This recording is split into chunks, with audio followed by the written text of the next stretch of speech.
Be, sandali, hintayin mo ako. This is what? Conveyor. Pag tinatamad ka maglakad, punta ka dito. Wow. O sige, sakay tayo.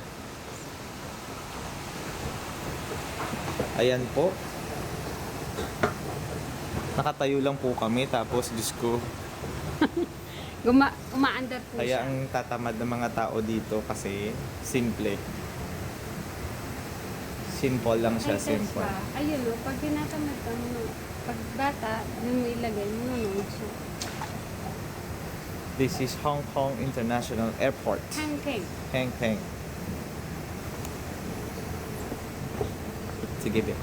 Tumbling ka daw, be. Para sa masa, para sa masa. Love you, be. Love you, babe. Ganda ng airport, Diyos ko po. Sarap mag-shopping kung may pera. Pag wala kang pera, Diyos ko, ang sakit sa dibdib.